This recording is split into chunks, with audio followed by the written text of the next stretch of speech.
En 2011, l'acteur Melville Poupeau, qui célèbre ses 50 ans ce jeudi 26 janvier, a sorti son autobiographie Quel est mon nom aux éditions Stock. Dedans, il revenait notamment sur cette drôle de nounou que lui et son frère avaient eue quand ils étaient petits, Isabelle Adjani, mais aussi sur les personnalités qu'il avait pu rencontrer grâce à sa mère qui était attachée de presse de cinéma. Les gens qui passaient chez moi dégageaient des ondes tellement spéciales, avait-il noté.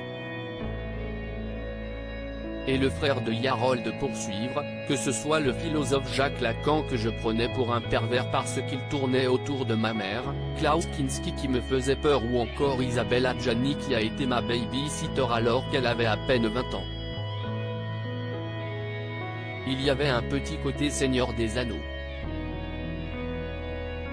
Cet enfant s'entourait des plus grandes stars, Duras me trouvait doux et gentil, comme il l'avait confié dans Marie-France en 2011, a probablement façonné son envie de cinéma. À 10 ans, je me suis acheté une caméra et je me suis filmé, expliquait-il.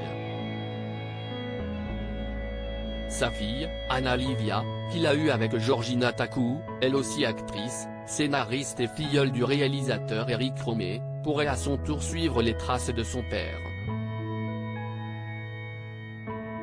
Yarol Poupeau et ses souvenirs d'Isabelle Adjani en 2020, Yarol Poupeau expliquait lui aussi dans son autobiographie électrique aux éditions Plomb que lorsqu'il avait une petite dizaine d'années, sa nounou était Isabelle Adjani.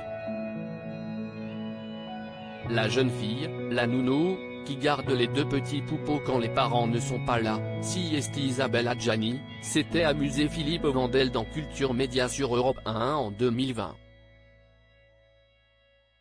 Le musicien et ami de Johnny Hallyday avait alors expliqué les circonstances de l'histoire.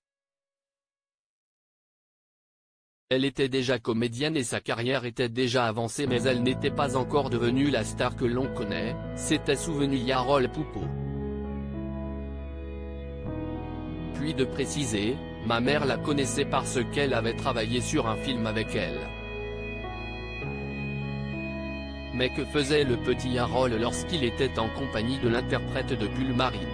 Mes souvenirs, si j'ai faim, j'ai fait un cauchemar, ramenez-moi mon oreiller, avait-il expliqué, amusé. Crédit photo, Bruno Bébert.